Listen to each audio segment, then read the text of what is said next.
C'est bon à savoir à 6h50 sur Sud Radio comment reconnaître justement ces punaises de lit. Un plan d'urgence est demandé par la mairie de Paris à 1 an des JO. Plan demandé à l'État parce qu'il y a une explosion de ces punaises de lit. Des internautes qui alertent, je ne sais pas si vous avez vu des vidéos avec des photos de punaises de lit dans les TGV, les cinémas et même les hôpitaux. Alors comment faire? Nous sommes avec Stéphane Bras qui est porte-parole de la Chambre syndicale des industries de désinfection, contre la lutte contre les insectes et la dératisation. Voilà, je l'ai bien dit. Ce n'est pas simple. Hein. Stéphane Bras, bonjour. Oui, bonjour. Alors, est-ce qu'on peut parler vraiment d'une grande recrudescence de ces punaises de lit ces derniers mois, ces dernières semaines? Oui, tout à fait. Et en fait, cette situation n'a fait qu'augmenter. Nous, on l'a signalé, on a alerté maintenant depuis plusieurs années.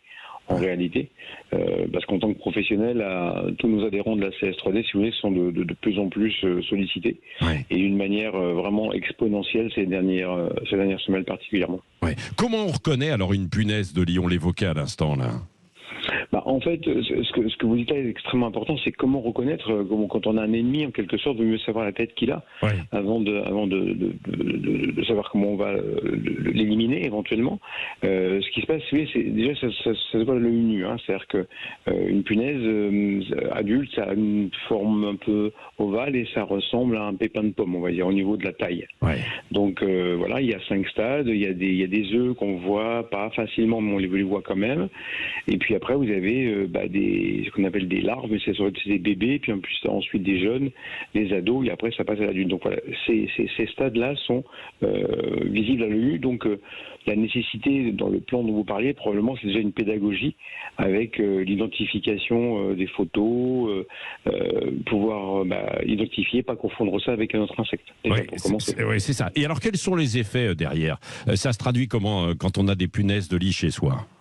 Alors en fait, déjà la première chose, c'est qu'il faut savoir que on appelle ça un insecte hématophage, c'est-à-dire que il mange nous et donc il mange du sang. C'est-à-dire qu'on est le garde-manger de la punaise de lit. Ouais. Et donc en fait, il va nous piquer, un peu comme un moustique si vous voulez, qui va se gorger de sang. La punaise fait la même chose.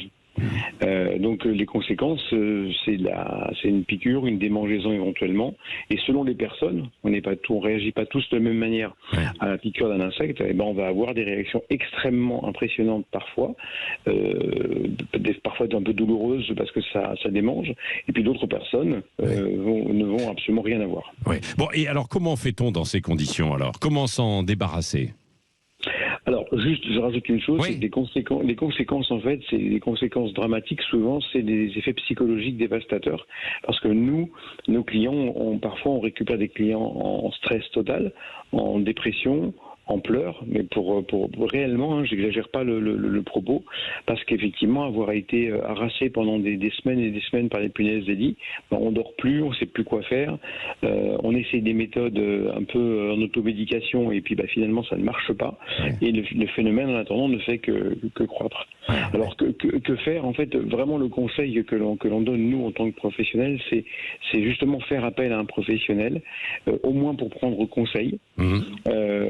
Et puis après, nous en tant que vraiment acteurs du domaine, on a comme une caisse à outils, si vous voulez, qui va permettre de traiter, et c'est du cas par cas. Il y a plusieurs moyens. Il y a des moyens d'utilisation d'insecticides professionnels, normés, agréés. C'est très très important ce que je vous dis là, avec des usages qui sont ciblés et qui ne sont pas employés d'une manière désordonnée, ça c'est important. Ensuite, il y a des méthodes qui associent la vapeur sèche avec un mode opératoire bien précis. On peut rajouter de la diatomée dans les traitements, la terre de diatomée. Et puis après, dans des cas assez particuliers, on peut travailler avec le grand froid, des méthodes de congélation, de mobilier, d'effets personnels, de dressing, c'est quand même extrêmement complexe. Hein. Il faut ça. En tout cas, ça marche pas avec les petites bombes contre les insectes contre les insectes volants. Alors, un peu ou pas? Non, si vous voulez, ce qui se passe, c'est pas que l'on est contre les méthodes que tout un chacun pourrait employer, mais souvent, le risque, c'est que vous fassiez pire que la situation de départ. C'est ça le problème. Et comment ça se propage un peu partout, justement? On dit que c'est... pourquoi il y en a autant? Un dernier mot, hein, Stéphane Bras. Bien sûr, bien sûr. Écoutez, comment ça se propage? Nous sommes le véhicule de la punaise des lits. Ouais. Et donc, du coup, partout où on se promène, si on ne fait pas attention là où on voit éventuellement des punaises des lits et on les capte sans le savoir, et automatiquement, on va dormir quelque part, on prend un moyen de transport, comme vous le disiez, l'hôpital, la crèche, la maison de retraite, etc. etc. Bon. Et une fois qu'on en a une, on peut la ramener chez soi. Et alors, est-ce qu'on peut se désinfecter quand on rentre chez soi, du cinéma ou des transports en commun? Ça marche ou pas, ça? Non? Alors, se désinfecter, non, il faut juste faire attention là où on va auparavant. Et puis, vous savez, l'important, juste peut-être pour conclure, je ne sais pas, mais globalement, l'important, c'est qu'il faut savoir, vous parliez de tous ces sites-là, tous les sites qui ont des punaises de lit sont les victimes du phénomène et ne sont pas les sites de création de la gestion de la punaise de lit, vous voyez ce que je veux dire? C'est que chacun, les cinémas, les hôpitaux, etc., et eux, ce n'est que l'arbre qui cache la forêt. Le plan qui est réclamé est vraiment nécessaire à notre égard. Oui. Merci beaucoup, Stéphane Brun, porte-parole de cette chambre syndicale de toutes ces industries qui travaillent justement contre la désinfection. Merci d'avoir été avec nous ce matin sur Sud Radio.